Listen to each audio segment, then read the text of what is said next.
and sometimes very tiny. Drones are forcing lawmakers across the country to figure out how to regulate the airspace. And as NBC's John Green explains, you can expect to see a lot more of them flying around in the near future.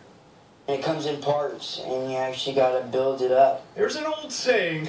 Just calibrating its compass so that way it knows its orientation. That Zach Buendia and Kevin Starkey know well. And they say the difference between men and boys is the price of their toys. Anyone can learn how to fly. Zach sells Fords for a living, and by night, this hobby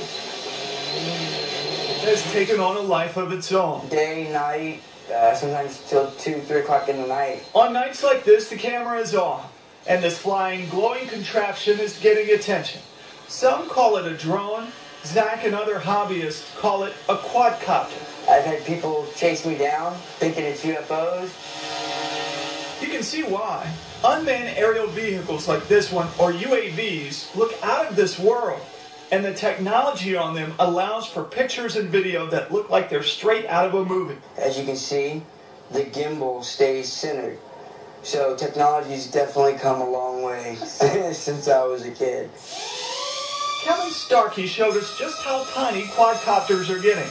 So literally the size of the palm of your hand. And how high-tech the big ones with cameras already are. What I'm doing is I wear video goggles and I get to see out of the camera in the front of this where exactly I'm flying, and it's a real-time video link. Just like anything else, when cell phones with cameras first came out, there was concerns about privacy. Last year, lawmakers passed an act that requires a judge to give an okay before police departments can use them. And states across the country are considering tougher penalties for people who use them for things they shouldn't.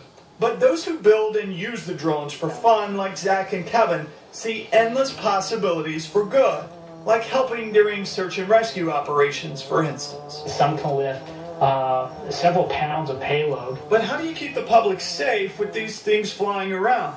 The Federal Aviation Administration says it's working on regulations for the commercial use of drones. There's a side of it that's kind of being overlooked because everybody's concerned about privacy. Kevin points out there are standard privacy rules hobbyists abide by. Still, because the technology is so new, regulating it is in a gray area right now. So the FAA is hoping to come up with those new rules within the next couple years. And here in California, a bill is making its way through the legislature that would require public agencies to destroy all data collected by drones within 6 months. It would also ban drones being used as weapons, but it still needs to pass the state Senate. Coming up tonight.